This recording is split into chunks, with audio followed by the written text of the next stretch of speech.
Good morning. আমাদের দিনরাত্রির নতুন আরেকটি ভ্লগে আপনাদেরকে স্বাগত। আশা করি সকলে ভালোই আছেন। আজ বৃহস্পতিবার, আজকে কলেজে একটা বিশেষ প্রোগ্রাম আছে, আর আছে দুটো অনার্সের ক্লাস। এই সমস্ত কিছুর মাঝে যদি একটু সময় পাই তাহলে একটু লাইব্রেরি যাব, কয়েকটা বই নেব, আর যদি বইগুলো আনতে পারি তাহলে আপনাদের সাথে সেটা শেয়ার করব। আর একটা জিনিস শেয়ার করার আছে, আমি অ্যামাজনে দুটো জিনিস অর্ডার করেছিলাম, তো ডেলিভারি হয়ে গেছে, সেগুলো আপনাদের সাথে আজকে শেয়ার করে নেব।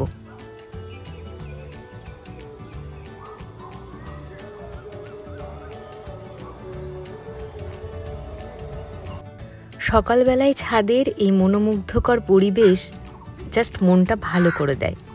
এখন সময় 4:45। অনেক সকাল সকাল ঘুম ভেঙে গিয়েছিল, তাই এসেছিলাম ছাদে। তখনও সেভাবে ভোরের আলো ফোটেনি। সূর্যি মামার তো দেখাই মেলা ভার আজকাল এই মেঘ বৃষ্টি লুকোচুরি খেলার মাঝে। যাই হোক, এখন ঘড়িতে বাজে 7টা। আমি 9:40 ট্রেনে কলেজ যাই, আর উত্তম বেরোবে 7:30টায়। ও স্নান করে তৈরি হয়ে গেছে, আর এই দেখুন সাত সকালে কে এসেছে। খাবার চাইতে আসে প্রত্যেক দিন সকালবেলায়, কিন্তু আসে 9:30 নাগাদ। আজকে দেখছি তাড়াতাড়ি এসেছে। আমার এদিকে সকালবেলার জলখাবার তৈরি। আজকে বানিয়েছি ঝুরঝুরে সুজি। এর মধ্যে আজকে একটুখানি ওই পনির আর একটু কাজু বাদাম, কিশমিশ আর পছন্দ মতন সবজি দিয়েছি। মানে এক্সট্রা যেটা দিয়েছি সেটা হচ্ছে পনির। আপনারা এইভাবে বানাতেই পারেন, আর এর রেসিপি এর আগে আমি বহুবার বলে দিয়েছি, আমার চ্যানেলে আছে। উত্তম স্নান করে রেডি হয়ে গেছে, আপনাদেরকে তো বললামই। এবার ওকে খাবারটা দিয়ে দেব, ও খেয়ে বেরিয়ে যাবে। আর খুব সুন্দর হয় কিন্তু এটা। আর মিষ্টির বদলে আমি মধু দিয়েছি। এর আগে আমাকে একজন জিজ্ঞাসা করেছিলেন যে এইভাবে মধু দিলে কি ভালো লাগে। আমাদের কিন্তু বেশ লাগে। মধু আপনি ওপর দিয়েও ছড়িয়ে নিতে পারেন, বা রান্নার সময় ব্যবহার করতে পারেন। রান্নার সময় ব্যবহার করলে বেশি ভালো হয়। যাই হোক, উত্তম খেয়ে দিয়ে তৈরি হয়ে বেরিয়ে যাচ্ছে, আর আমিও আমার টিফিনটা একটু গুছিয়ে নেব। আর আমি অনলাইনে চেক করে দেখলাম আরও দুটো জিনিস আমি অর্ডার করেছিলাম ডিকাথলেন থেকে। আমার ব্যাগ আর কি, উত্তমের জন্য সারপ্রাইজ, ও জানে না, ওটা চলে এসেছে। আজকে ডেলিভারি হবে, দেখা যাক কখন আসে। ফোন করেছিলেন, আমি বললাম যে 9:30টার মধ্যে আমি বেরিয়ে যাব, যদি একটু তাড়াতাড়ি আসেন তাহলে আমার সুবিধা হয়। আর এই দেখুন আমার টিফিনটা আমি রেডি করে নিয়েছি। মূলত ফল আমি কেটে নিয়ে যাই না, কিন্তু আজকে একটু সময় ছিল বলে কেটে নিলাম। আর এই নাশপাতি না কেটে রাখলে একটু কালো হয়ে যায়, তার কাটা ফল তো খাওয়া ভালোও নয়, কিন্তু কি করব বলুন, সবসময় কলেজে গিয়ে সময় পাওয়া যায় না। ওই যে বললাম আজকে একটু প্যাকড আপ শিডিউল আছে, তাহলে হয়তো ফলটা খাওয়াই হবে না, সেই জন্য কেটে নিলাম। আর ওই যে নিচে বেল বাজছে, মনে হয় এসেছেন কুরিয়ারের লোকটি। এই তো চলে এসেছে ডেলিভারি কুরিয়ার। তো দুটো পার্সেল, হ্যাঁ হ্যাঁ, ওই যে একটার মধ্যেই দুটো এসেছে নাকি? একটাই এসেছে। 17।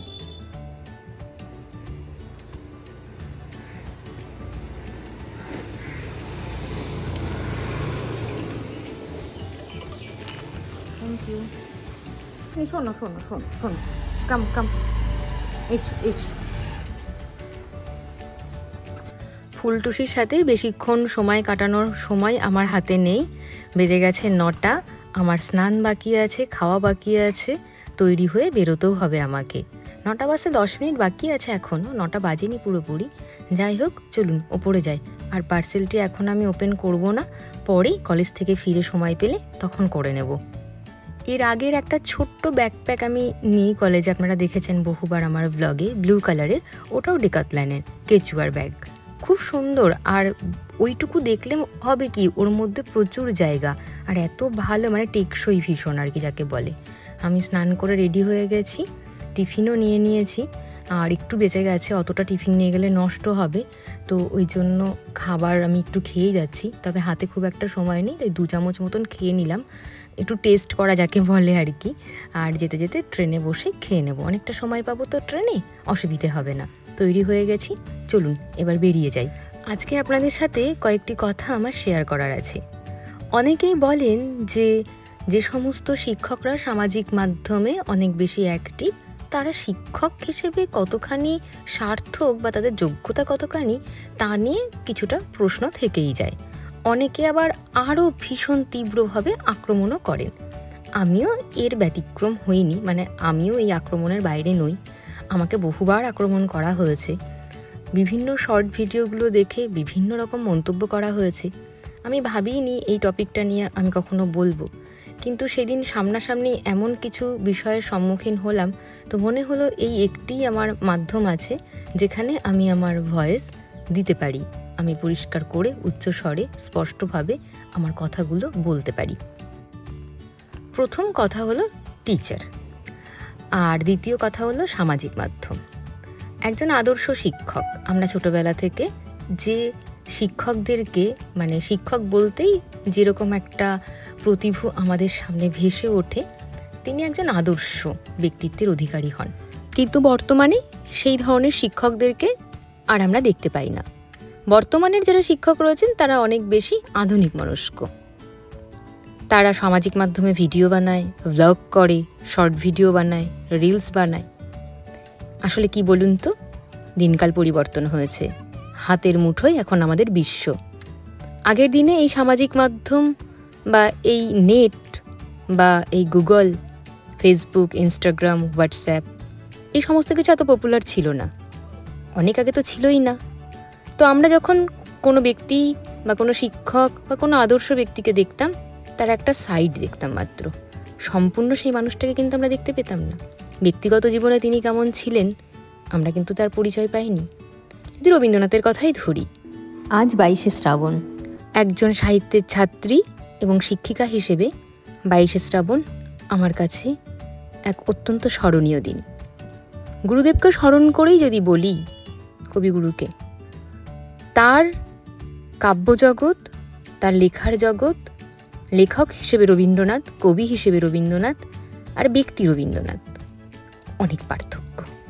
এই বিষয়ে আজকে কিছু বলবো না, অন্য কোনো ভিডিওতে অন্য কোনো দিন বলবো। তবে যে বিষয়ে বলছিলাম, আমাদের এই যারা কর্মরত আমরা বাইরে, তাদের যদি মূলত ধরি দুটি জীবন বা তিনটি জীবন। একটি হলো আমাদের পেশাগত জীবন, আর একটি ব্যক্তিগত জীবন। আর ব্যক্তিগত জীবনের মধ্যে আবার অনেকগুলো ভাগ আছে।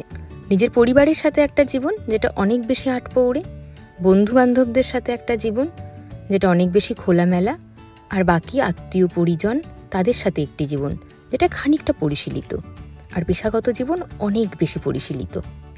তাহলে প্রত্যেকটা সময়ে আমরা বিভিন্ন রঙ্গমঞ্চে ক্ষুদ্র ক্ষুদ্র চরিত্রে অভিনয় করে চলেছি। কারো সন্তান, কারো কন্যা, কারো স্ত্রী, কারোর বৌমা, কারোর কাকিমা, কারোর দিদি, কারোর বোন, বিভিন্ন দৃষ্টিকোণে, বিভিন্ন আঙ্গিকে, বিভিন্ন পটভূমিতে, বিভিন্ন চরিত্রে আমাদের অভিনয়। এক্ষেত্রে যে সমস্যা হচ্ছে, দুটি দৃশ্যপটের দর্শক মণ্ডলের চাহিদা ভিন্ন। আগের দৃশ্যপটের যারা ছিলেন, তার জগতের যে সমস্ত মানুষ ছিলেন, তারা যখন পরের দৃশ্যপটটি সম্পর্কে জানতে পারবে এবং সেই জগতের মানুষদের ডিম্যান্ড অনুযায়ী যখন চরিত্রটি অভিনয় করছে, তখন সেটি আগের দৃশ্যপটের দর্শকেরা কিন্তু মেনে নিতে পারবে না। অনেকখানি কেমন গুলিয়ে গেল, তাই না? আসলে আমি যেটা বলতে চাইছি, ছাত্রছাত্রীরা যদি আমাকে বিশ্ববিদ্যালয়ের প্রাঙ্গণে অ্যাজ এ ছাত্রী হিসেবে দেখে, তারা একটু হলেও অবাক হবে। কারণ সেখানে আমি অত পরিশীলিত, অত মার্জিত নই। আমি সেখানে নিতান্তই একজন আটপৌরে ছাত্রী। আমার বিহেভিয়ারও সেই ছাত্রসুলভ। হ্যাঁ, অবশ্যই অভিজ্ঞতা, বয়স, আমার শিক্ষা দীক্ষা আমাকে অনেকখানি পরিশীলিত হয়তো করবে। সেই একদম ছোটোবেলার ছাত্রসুলভের যে অভিনয়, তার থেকে খানিকটা পরিশীলিত এক্ষেত্রে। তবু এক্ষেত্রে বলতে হয়, এই যে পৃথিবীটাকে যদি রঙ্গমঞ্চ ধরি, প্রতিনিয়ত বিভিন্ন দৃশ্যে যে আমরা অভিনয় করে চলেছি, সেক্ষেত্রে একটি অভিনয়, মানে একটি চরিত্রের সম্পূর্ণ জীবনটাকে যদি একটা নাটক মনে করি, তার ক্ষুদ্র একটা অভিনয় দেখে সেই সম্পূর্ণ ব্যক্তি চরিত্রটাকে কিন্তু আমরা একটা সংজ্ঞা দ্বারা সংজ্ঞায়িত করতে পারি না।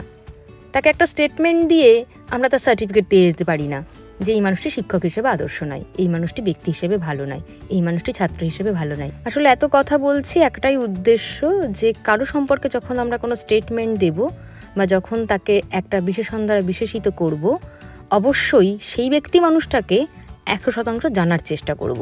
আর যদি জানতে না পারি, তাহলে আমরা কোনো স্টেটমেন্ট দেব না, পশ্চাতেও নয়, তার মুখের সামনেও নয়। একটা মানুষ তার সংসার সামলে, তার সমস্ত কাজকর্ম সামলে, তার কলেজ সামলে, তার ছাত্রদের এবং তার পেশাগত জীবনের সমস্ত দাবি দাওয়া মিটিয়ে তারপরে যদি সে নিজে ভালো থাকার জন্যে তার প্যাশনটাকে গুরুত্ব দেয়, তার মধ্যে যদি সময় বার করে সে ভিডিও বানাতে পারে, তাহলে সেক্ষেত্রে বলতে হবে মানুষটি ভীষণ এনার্জেটিক। একটি ভিডিও বানানো মুখের কথা নয়, খুব সহজে আমরা বলে দিতে পারি, কিন্তু যারা বলছেন, যাদের এত বক্তব্য, তারা একটিবারই সমস্ত কাজগুলো একা হাতে সামলে নিয়ে একটি ভিডিও অন্তত বানিয়ে তারপরে মন্তব্যটি করবেন। এত কথা বলছি আজকের মেয়েদের জন্য, আজকের প্রত্যেকটি মানুষের জন্য যারা নিজেদের প্যাশনকে বিসর্জন দিয়ে শুধু সকলের চাহিদা মিটিয়ে গেছে। একদম নয়, সকলের চাহিদা অবশ্যই মেটাবো, সাথে নিজেকেও ভালো রাখবো, নিজের প্যাশনকেও গুরুত্ব দেব। যাই হোক, বাড়ি চলে এসেছি অনেকক্ষণ হলো, আর এই বিনোদের কড়াইটি কিনেছি। এটি 1809 টাকা নিয়েছে, দুর্দান্ত এসেছে। রান্না করিনি, রান্না করলে আপনাদের সাথে অবশ্যই শেয়ার করব।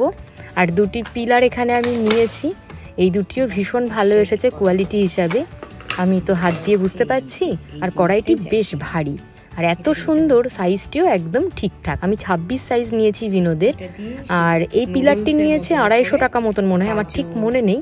তবে বিনোদের কড়াইটির দাম তো আমি বলেই দিলাম। কড়াই নেওয়ার আগে আমরা বেশ ইউটিউবে ভিডিও দেখেছিলাম এবং বেশ রিভিউ দেখার পরেই নিয়েছি। আমরা কনফিউজড হচ্ছিলাম হকিংস নেব না বিনোদ নেব, তো দেখলাম যে সব জায়গায় বিনোদটাকেই আর কি নাম্বার 1-এ রেখেছে, তো সেই জন্য বিনোদই নিলাম।